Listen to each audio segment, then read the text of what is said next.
FMC Fast Chat takes you inside the news so you can be in the know in 30 minutes.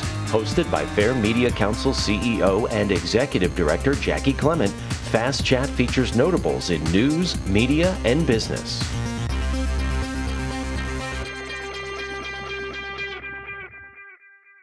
I'm so thrilled to have with us today Belinha S. Abreu. She is a global media literacy educator, and we're going to talk to her about actually what that means. But most importantly, we're going to talk about building bridges in a time of polarization, because I'm sure you know we've been living in very polarizing times. These, I'm going to say, last 5 years or so, to the point now where it's almost become normalized that we're living like this. And it's hard to find words to properly communicate what you want to communicate without causing some sort of division somewhere along the line. And when it comes to leadership, which is what these programs are designed for, to help leaders become better communicators, it's really important to be at the top of your game and understand the issues as well as the perceptions surrounding the issues. And that's why we're so thrilled to have Belinha join us today. So Belinha, welcome. Thank you. Thank you for having me. So we're thrilled that you can take the time to be with us today. So I guess the way to kick off, first of all, is I always get a lot of questions regarding what does media literacy actually mean? So what is your definition of it? I have a personal definition for it, and then there's the one that is floated around most. So I would say that for me, it's really the ability to think more deeply about the issues that we are seeing in the media and to understand its role, whether it's positive or negative in our lives. The more academic version is it's the ability to access, analyze, evaluate, and produce media, which is true. But I think for the average person, we're looking at what's out there, what is our ability to comprehend the information and then interpret it in a way that makes sense in our lives. And with so much of the information coming to us from different places, certainly social media being at the top of that, there's a problem with the way in which we engage with information today. And that's why media literacy has become really one of those important building blocks to our society right now. Yeah, because we are living in a very media-driven society. You can't get away from it. I realize people kind of take it for granted, but we're really encased by it. No matter what we do, no matter where we go, because even if we're not online, we're surrounded by people who are carrying on conversations that began online. Yes, absolutely. And I think that's part of the issue because those conversations sometimes are based on opinion and not fact. And so the issue that comes with that is that we all have very strong opinions about different things based on who we are as people, what our backgrounds are, whether it's religious, economic, you name it. There are pieces of all of that that come into our belief system, how we have biases about information. And unfortunately, for most people, because of the way in which information is streamed to us through the algorithm, we don't realize that we're being reinforced with the same ideas and not actually given the possibility to think about ideas outside of that stream. And that's really where the value is in terms of understanding how media infiltrates our lives and actually popularizes ideas sometimes in the extreme, but also just even the common ideas because of what they're looking at in terms of how we use the media. Okay, all right. Can you talk a little bit about the algorithms? Because it's mentioned a lot, but I don't see places where it's really explained to people. So, for instance, if I go onto Google and I search for something, say, conspiracy theories about media educators, not that I think there are any conspiracies about media educators, what is my search going to return to me? So this is the interesting thing. So when you sign into Google, you accept terms and agreements that they have preset. None of us read those because they're thousands of pages, they're legal terms that have been designed. But we all click and say, yes, we accept. That's true not just to Google, but of every application that we have. And there's good reason for it because here in the US, we have certain laws that are different from laws around the world.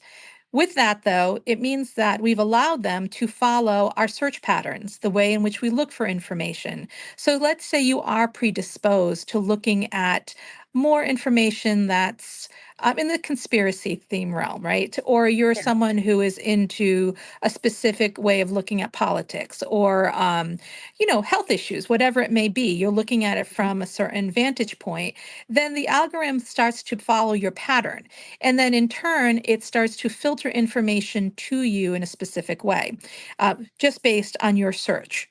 And the best way of actually being able to see this is if you were to sit by somebody else who is also on Google searching for the same thing and seeing what populates on their screen versus your screen. Now, especially, and I'm going to say this because we all tend to live in filter bubbles, and bubbles, excuse me, bubbles, not filter bubbles, bubbles that are very much connected to who we are in our community. So we need to actually find other people who actually think differently from us to see how different the algorithm is as it's being filtered to them. Okay, but that seems to go against the grain of popular opinion right now.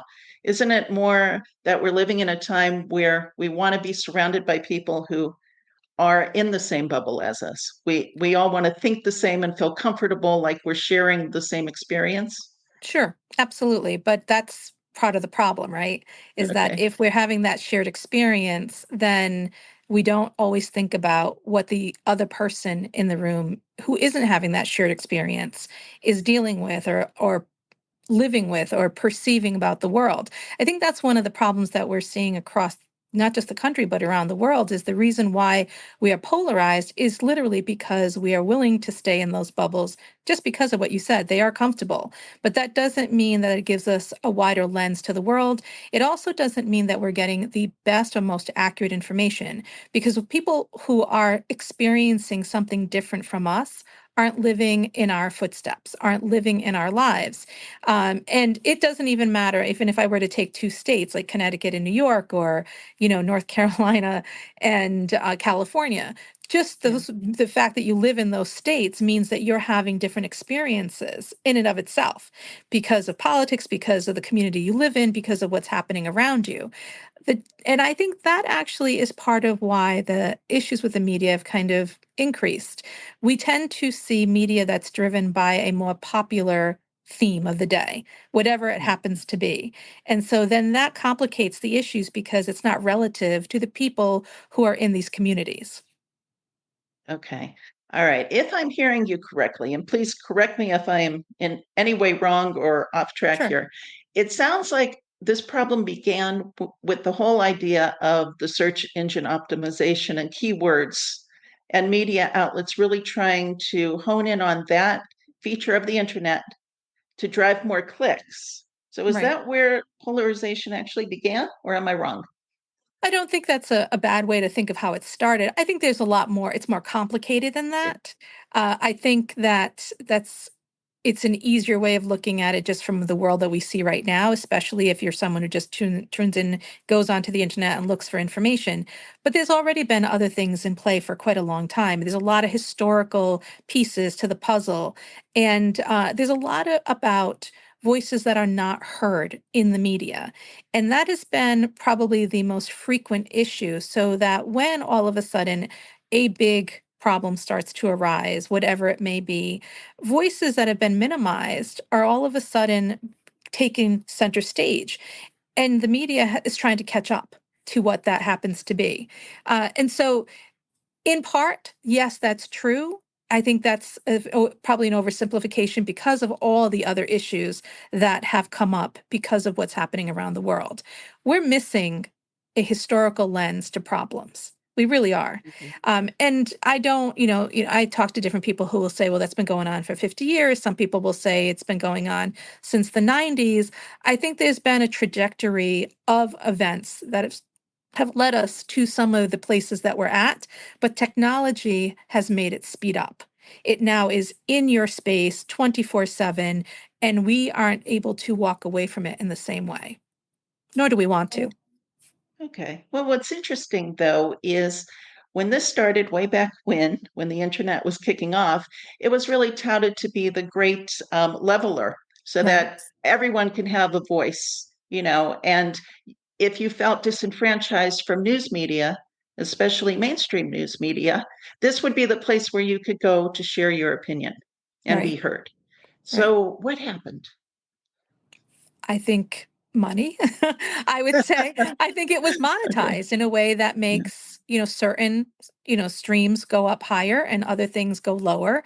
And certainly I also feel that in some ways, because the overabundance of information is there, we've lost the simplest pieces of information. So for example, you and I were probably raised with three channels in our home, where we had in the center of our home our television with these three anchors who we gave a lot of credibility to. They were the voices of reason. They reported to us. They gave us the historical lens. They gave us the news. They gave us facts.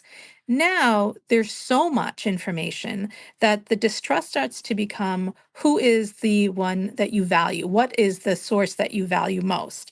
And depending on how you're getting in the information, you value it sometimes because a parent shares it with you. You value it because a friend shares it with you, but that doesn't necessarily make it accurate.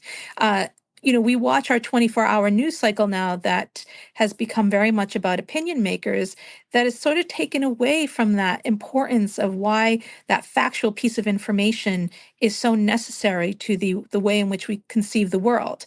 The other problem is that social media has provided another source of information, another source for gathering information and providing it to people very readily without a lot of questioning going on. My college students will say that they get most of their information now from TikTok and Instagram and Mm. sometimes Snapchat, and that's it. They don't have a common anchor or a common person. In fact, most of them have no idea who the three anchors are on ABC, Right. CBS, or NBC. Yeah. Yeah, I speak to college students a lot. They don't know what the big three is, or even that there Right. are networks and how those are different. Yeah. Right. And they also don't know what local news is. So to Correct. find news about a community is completely up in the air for them. Um, but now that we kind of have an idea of the issue, Right. and its origins, how do we break through this? So I think one of the things that we need to do is to really look at ourselves first. Who are we in our own media stream? So one of the things that I often have my students do is look at themselves within their own media spaces. Like, where are you? What are you spending your time on? How much of the time is that you're scrolling through, the memes and the things that are unimportant, and then all of a sudden something important comes on and you choose to hit the share button or the like button. It's looking at where this information is coming from, and then seeing it from various lenses. The problem is most people, as we already said, is they're looking at it just from that one particular space.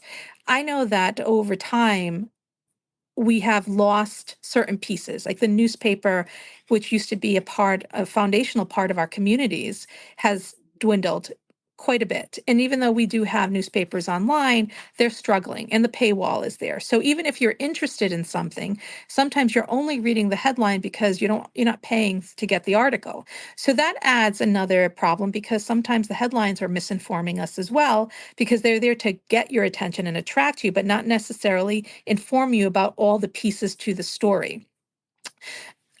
As a person, we all individually need to work harder to find that better piece of information, or at least to verify. We don't do that enough. We tend to automatically hit the share button without thinking about the consequences of that or whether or not that information is valid. And it's too late. You don't get to take it back. Recently, we started to have the edit feature on the iPhone, so at least we can maybe correct some things. But how many people Yeah. are really going to take the time to do that? That's the other part. Or notice that they've done it, because it becomes a lack of consciousness when we are doing some of these things through our telephones, through our, technology tools. And that's another layer to this, is actually bringing our conscious level into the information sphere. Okay. All right. But taking responsibility for actions, that's not a really cool thing in society today either, is it? No, I guess, I don't know. I would say maybe. Okay. I think it all depends. And I do think that I'm seeing more people who are thinking about that part, the responsibility issue. Certainly with my college students right now, when we have discussions about that, there is this, for the first time, maybe this sort of conscious acknowledgement that there's too much. There's too much media now, and that understanding who's right and wrong or knowing which one is the best one is this missing gap. And Mhm. so there's a little bit more of a need from them where they ask a lot of questions. They ask really good questions, I think now that I didn't always get before. And part of it is because we kind of came into the internet, we sort of were thrown into this. Yes, the internet came in, and when it first originally started, it was very, you type something in, it gets you a response. It wasn't very good, it didn't look very pretty, and then it got better and better and better, and then the social media piece came in. That's when the interactive piece of this that I think became more troubling, because we don't always think about who's on the other side of these search engines or who's on the other side of the information portal. So that's part of the issue. They are growing up now at a time where they've been digitized and been in the digital world since the day they were born. So they're very aware of the fact that they've already been put out there even without their permission, because their parents have put them out there. So there's a little bit more of that. I want to be a little bit more private. I want some of those things to be mine and not somebody else's. I want my parents to take down some of the things they posted about me when I was a little kid. That's not okay anymore, you know? Yeah. There's a lot more of that I see, which I didn't see probably 5 years ago. That's a shift for me. I also think that because of the wars that are happening in the world, because of the tragedies that we're seeing, this has also enhanced a little bit more of um, their pause before going forward. Not everyone and not at every moment, because there's a lot of reactionary things that are happening as well. But by the same token, there's a lot of unreactionary parts because they're worried about who they are as future, media people themselves, or future people who are going to be in the world. And what will that look like if they posted something that someone finds offensive or troubling, or, whatever it may be. Yeah. Okay. Yeah, which brings us to the concepts of cancel culture and even weaponized words. Right, right. I always say, words matter and context matters, and both are intertwined together. It's interesting to note that the BBC put out that their word of the year is authentic, I believe it was. Authenticity, Yes. excuse me, Yes. authenticity. And I think that speaks volumes to what we're talking about, because of the fact that we tend to have lost a little bit of that. We have this influencer movement. We have a lot of people who claim to a lot online. And there's some parts of that I think are excellent, and some parts that are okay. And then there's some parts that are not okay at all. And I think we need to recognize that piece. I think that part is starting to sort of getting sifted through, where, people are starting to recognize the differences. But the issue really is, if we're canceling and we're censoring, which I personally believe is a coin flip. It's one side of the same issue, or two sides of the same issue, however we look at it, because one does exactly that the other does, just in a different way. But Mhm. that creates a problem where we have a society doesn't want to ask questions. The issue that I see more now than anything else is this fear of, if I ask a question that somebody finds offensive, then they're going to cancel me right away, without without any understanding that it's a question, because I don't have the knowledge base. And this is something that this is definitely an issue that has come up with my university students quite a bit. They are often afraid to raise their hand to say, I have a question. I get a lot of what they'll say to me is, I have an adulting question. And I think they preface that in some ways so that it kind of gives this sort of layer, like, I really don't know. I'm just getting into adulthood and I'm making mistakes. So I need an answer to a question that I've always wanted to know, but I don't have a good answer for. And I respect that a lot, because that shows that they're growing along with understanding their position, and understanding that they are in a time when there's so much that's being tossed at them, and that they don't always have the best answers because they don't know yet. Okay. So, are there any tips or actually a process for walking through, whether or not you're running an organization and it's an internal issue, or maybe you're a community organization and you have to talk about something that's unpopular and immediately people are going to divide over it? How do we Right. approach that? I think the first thing is to listen to people. And I mean that by listening in how people gather together, the comments that people are saying, and listen deeply. I find often that we have a very peripheral way of listening now. And I wonder if it's just because of the fast pace of our world and everything's just happening so quickly. Yeah. But, today, like, for example, I happened to be, as I was walking into my building, I could hear a couple people talking about politics. And it was very interesting to me. It was not a conversation I would have expected to hear, not from the people that were actually having the conversation, but it was a really interesting moment for me to know that that dialogue was actually happening. Because oftentimes I think we're missing what is Yeah. really of interest to people, what matters deeply to people. I also think that don't let the media be the ones that tell you what's important to you as well and what's important to the people around you. The media has become the popular culture of our time in some ways. They pick the issue of the time and that's the one they run with. But there's Yeah. much more happening at a deeper level for people. Having the ability to ask good questions, but having especially the ability to hear those answers are the things that will help people move forward. There's like this gap growing on right now. There's a lot of people shouting on both sides. And there's a lot of people who are sitting in the middle who just are observing what's happening and have a lot of questions and concerns and aren't vocalizing them because, once again, they don't know what's going to happen if they do vocalize them.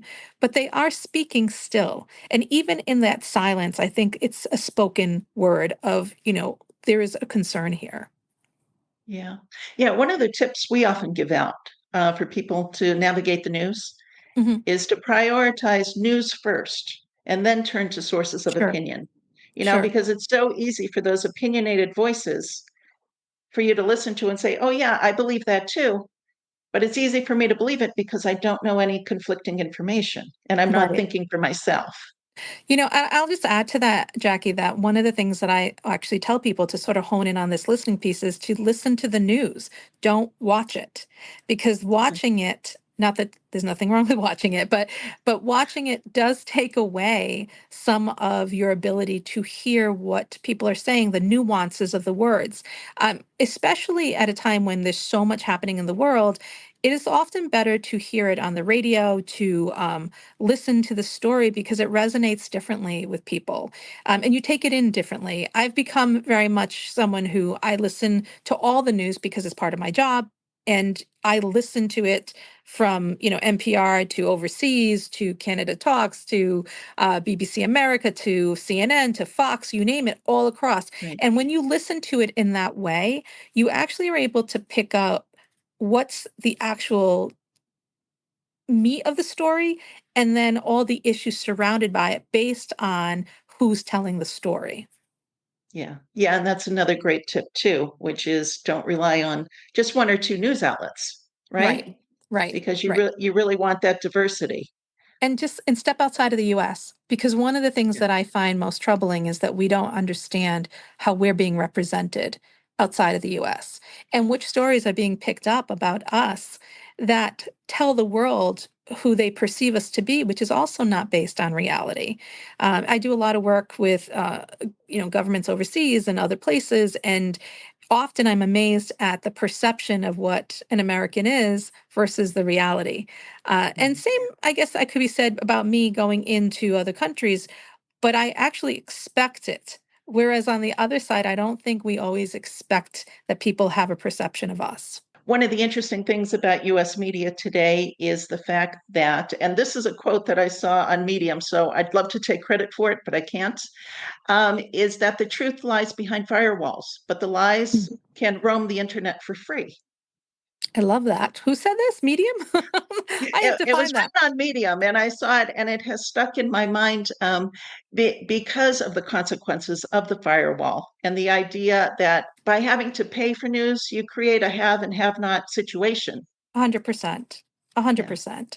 And this is, this is part of the issue is that we always paid for it in some way, but we were not paying for it the way we're paying for it now.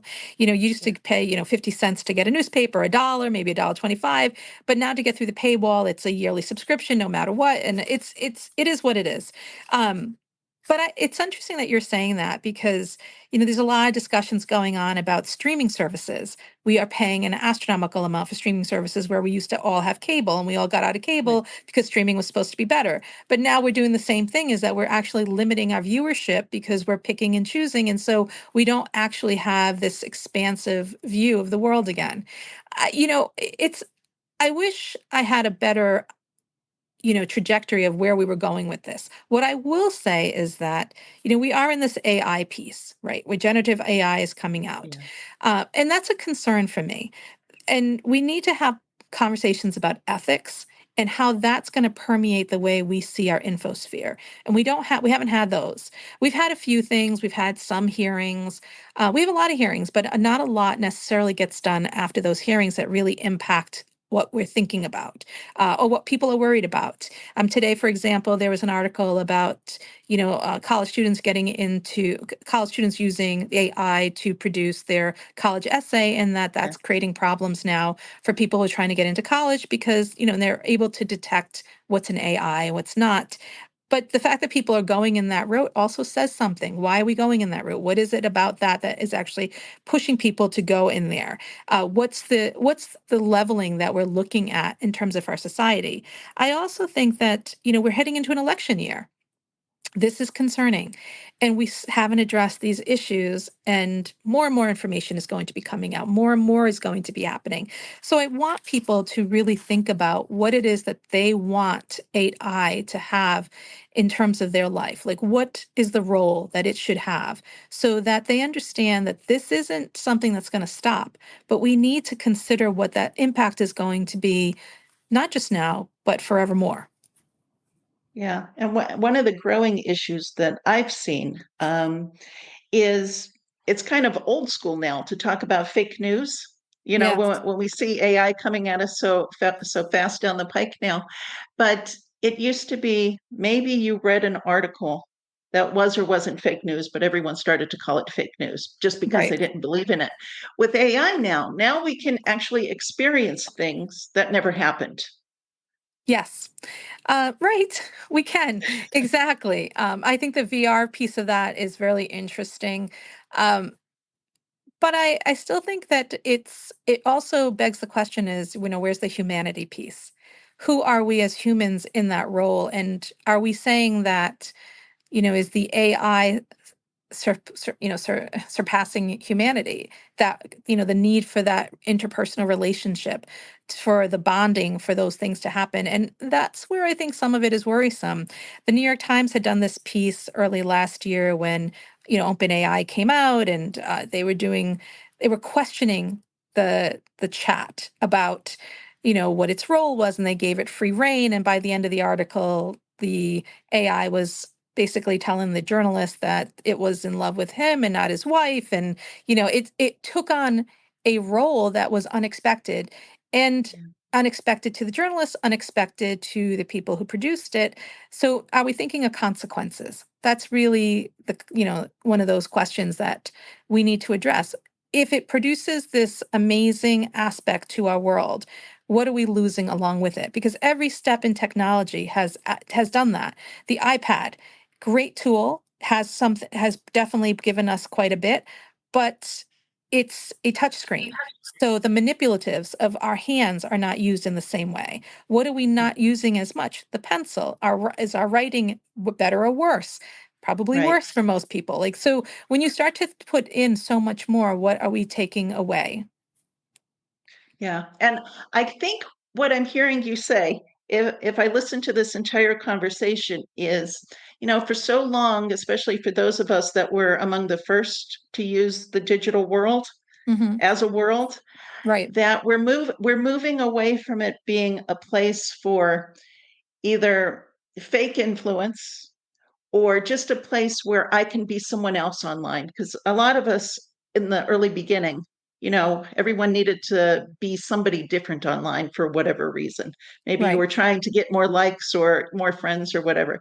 I think what you're saying to me now is we're actually becoming more human online, and that the online culture is much more aligned with in-person culture. So there's no difference. So by taking responsibility for who we are, Right. we no longer have the excuse that it's happening online. I think that's interesting. I'm not Does that sure. make sense? Yeah, I'm not sure 100% that we're quite online aligned. I think that it's given us possibilities and potential, is what I would say. I just wonder if we've given so much to this online experience, what do we have that's personally ours anymore that doesn't exist on that space? And for a lot of us, it's our relationships, it's the interpersonal things that we do day to day. But so much of that is blended with this online avenue, with this online space.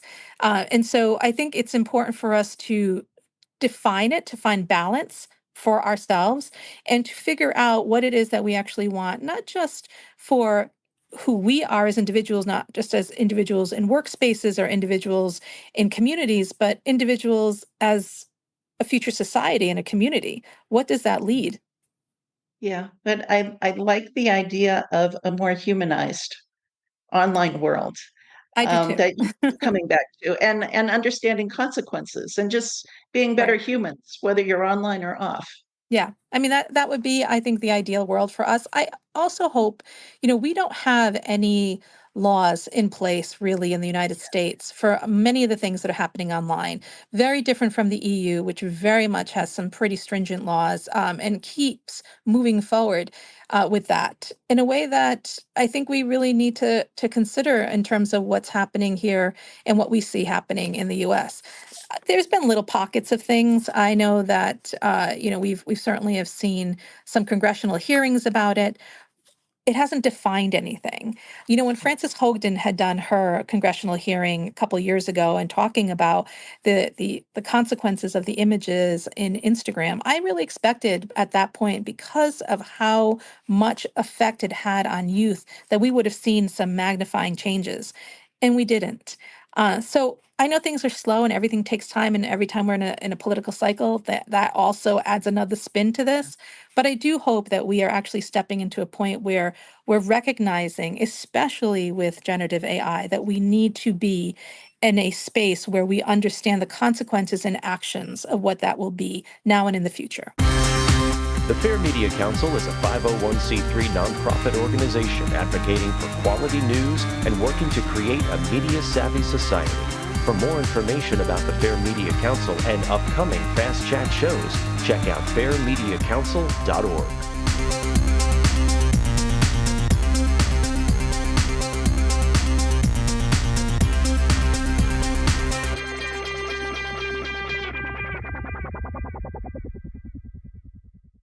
This podcast is a part of the C-Suite Radio Network. For more top business podcasts, visit c-suiteradio.com.